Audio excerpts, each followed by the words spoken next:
Algumas igrejas hoje em dia estão se inspirando no Titanic. Literalmente afundando. O cenário é caótico. Estão na rota errada, com a velocidade errada, sem um plano adequado para ajudar pessoas a salvarem suas vidas. Com músicos que veem o cenário caótico e mesmo assim continuam tocando como se não precisassem fazer mais nada. Com um capitão que não aguenta o peso da responsabilidade e desiste de ajudar outras pessoas e a si mesmo. E por último, mas não menos importante, com a maior parte da tripulação morrendo pelo frio. Nesse caso, a frieza espiritual. Você se identifica com esse cenário? Já viveu isso na sua igreja ou sabe de alguém que tem vivido isso dentro da igreja? Você tem vivido isso dentro de você? Quer mudar? Vem comigo!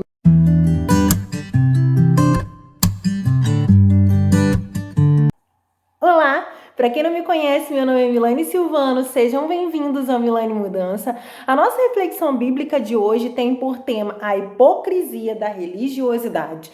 E o nosso texto bíblico base se encontra em Mateus capítulo 15, do verso 1 até o verso 20. Vamos lá então? Eu já falei para vocês em um outro momento que o Evangelho de Mateus foi escrito para os judeus e deixado como mensagem para todos nós. Assim como os outros 3 evangelhos, o Evangelho de Mateus vai tratar do ministério de Jesus sobre a terra. E no capítulo 15, que é o texto da nossa reflexão de hoje, nós vemos que Jesus é questionado por escribas e fariseus a respeito de seus discípulos não lavarem as mãos enquanto comem. Os escribas e fariseus estavam demonstrando uma insatisfação, considerando um desrespeito à tradição dos anciãos, os discípulos de Jesus não lavarem as mãos enquanto comiam. E Jesus demonstrou para eles que eles estavam muito vinculados a um padrão de comportamento e pouco vinculados à necessidade de um contato maior com o Senhor, dizendo para eles que eles estavam mais preocupados em honrá-lo com os lábios do que com o coração. Basicamente, Jesus estava criticando a religiosidade naquelas pessoas. Mas será que a religiosidade ficou apenas com os escribas e fariseus? Claro que não. Quem dera se fosse. Na verdade, a religiosidade é algo do ser humano. Qualquer pessoa pode ser religiosa. Basta apenas essa pessoa se preocupar mais com normas e padrões. Criando, muitas vezes, normas e padrões que estão totalmente fora daquilo que Deus estabeleceu. E depositando a responsabilidade sobre outras pessoas de cumprir com essas normas e padrões. Eu já ouvi casos de igrejas proibirem pessoas de tomarem refrigerante, de ir à academia, de tomarem café. Imagina esse cenário. A pessoa chega no inferno e diz, gente, o que eu estou fazendo aqui? E aí o demônio vira para ela e fala, porque você tomou Coca-Cola.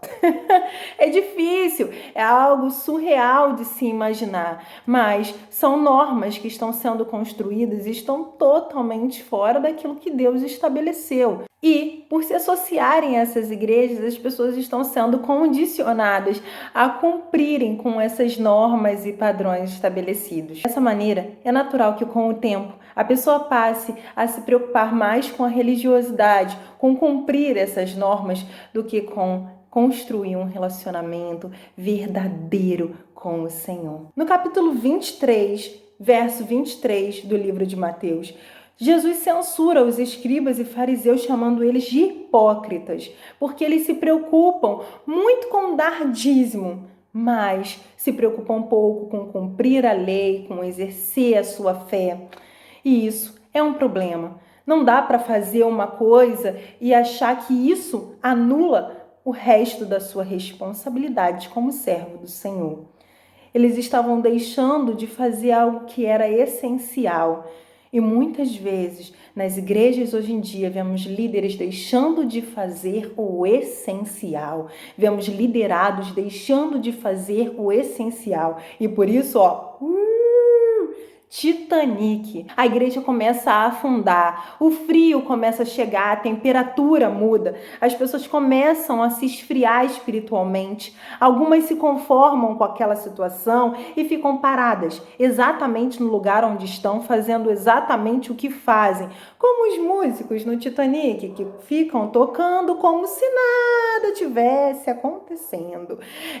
Como o capitão, que decide simplesmente esperar a morte. Pois é, vamos esperar a morte espiritual chegar nas nossas igrejas. Ou aqueles que pulam no barco numa tentativa desesperada de fugir do cenário frio e vão para uma outra igreja fria, porque saíram sem o direcionamento do Senhor e acabam deixando de morrer de frio em um ambiente para morrer de frieza espiritual num outro ambiente logo em seguida.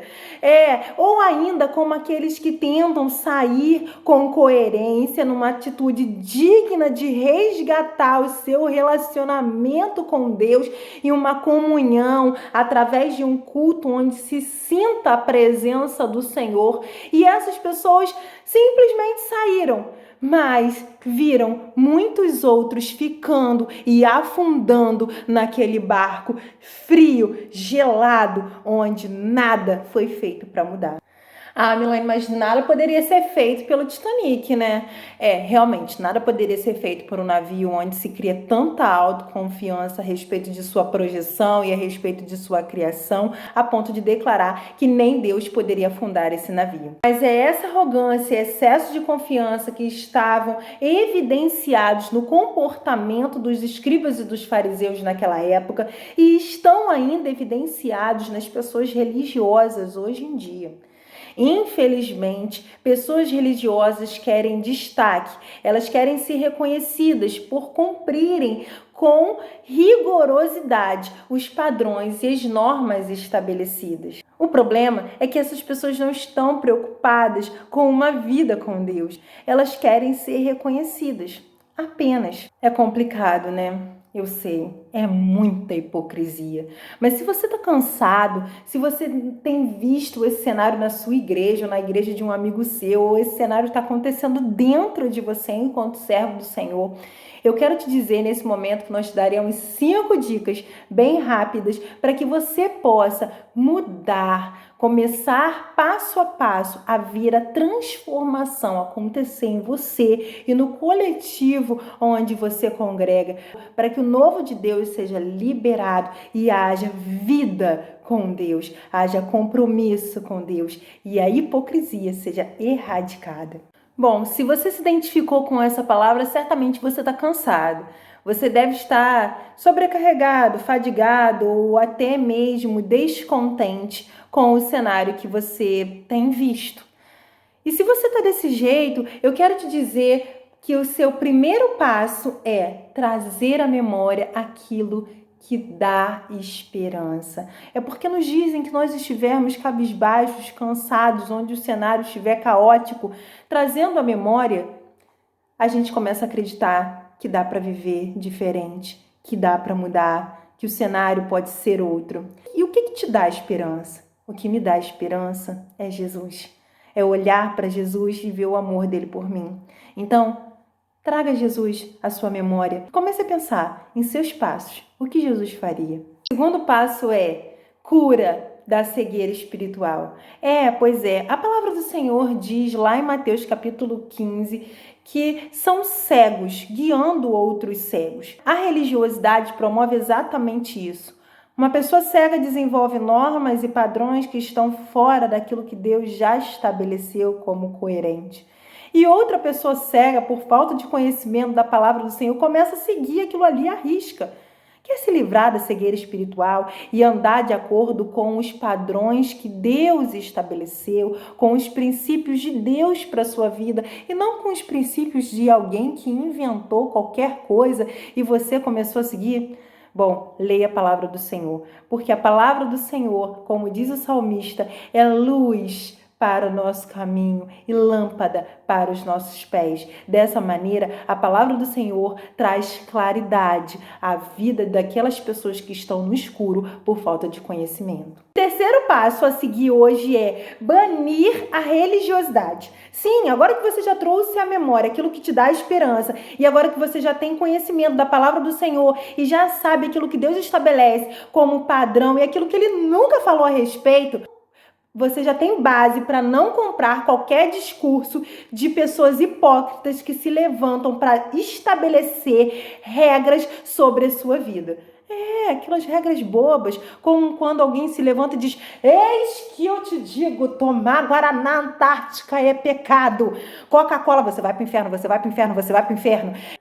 Ou, tá indo pra academia, varão? Satanás tem a reunião certa com você, tá? Tá indo pro inferno. Gente, chega. Daqui a pouquinho, ser cristão é ser impedido de viver. Não aceite isso. Jesus era revolucionário. Ele nos disse para não viver de acordo com os hipócritas. Lá em Mateus 6, ele nos diz para não jejuar como os hipócritas, para não orar como os gentios. Jesus estava dizendo para a gente não viver um padrão de comportamento pré-estabelecido, mas viver de acordo com o que ele estava nos dizendo para viver. Chega, ser cristão não é viver na religiosidade. Ser cristão é seguir a Cristo, é viver de acordo com o que Cristo estabeleceu para nós, é querer ver Cristo em outras pessoas, é querer que outras pessoas tenham acesso a Jesus Cristo. E não deixar de tomar refrigerante, deixar de ir à academia, deixar de tomar café. Ih, para com isso, bobeira. Voltei, me recompus. Bom, o quarto passo que eu tenho para deixar para você hoje é pregar o amor sem julgar. Nossa, Milane, mas aí isso é difícil. Sim, é difícil, principalmente quando se vive dentro da religiosidade, porque nós entendemos que estamos vivendo um padrão de excelência comportamental e que somos inerrantes. E por isso nos achamos no direito de julgar outras pessoas que são errantes. Isso dentro daquilo que a religiosidade começa a infiltrar na nossa mente e coração. Mas eu quero te convidar hoje a viver exatamente o oposto disso. Eu quero te convidar hoje a começar a se autoavaliar, a começar a se autocriticar e se autocorrigir. E em relação aos outros, oferecer amor. Apenas amor. Porque quando você deixa de tentar corrigir o outro e começa a olhar para a trave de madeira que está no seu próprio olho, como diz Mateus 7, você começa a inspirar outras pessoas a quererem se autocorrigir também. Que venhamos a deixar a hipocrisia e comecemos a olhar para nós mesmos e ao outro oferecer apenas amor, não julgamento. O quinto passo que eu tenho para deixar para você hoje é: pare de usar 2 pesos e 2 medidas. É comum ver no ambiente cristão a justificativa quando os erros são nossos e o apontamento quando o erro é do outro. Às vezes é o mesmo erro, a mesma negligência a uma norma e um padrão bíblico já estabelecido pelo Senhor. Mas queremos tratar com pesos diferentes a situação. E isso é antibíblico. Isso por si só já desagrada ao Senhor. É comum ver pastores criticarem a igreja com um peso muito maior do que o peso que eles usam para criticar suas próprias negligências. E é comum a igreja fazer o mesmo em relação ao pastor. A gente fica nesse jogo de troca de chumbo o tempo todo, quando na verdade deveríamos viver Deus, proclamar o evangelho do Senhor a toda criatura e entender qual é a nossa missão aqui. Talvez você, assim como eu, já tenha sido chamado de militante. Eu sou militante, sim. Eu milito por Jesus e por aquilo que ele pregou, porque eu acredito no que Jesus pregou. Tá fora? Bom, então você vai me ver militar. E você? Vai militar seguindo as instruções que o Senhor Jesus deixou para mudar, para transformar, para melhorar? Ou vai se calar? Bom, então é isso. Desejo a todos vocês uma excelente semana. Agradeço por terem ficado até aqui. Compartilhem essa mensagem. Curtam com esse dedo no like até da tendinite. Brincadeira. Se inscrevam no canal. Me sigam no Instagram Milane Mudança. Um grande beijo para todos vocês. Um forte abraço e tchau, tchau.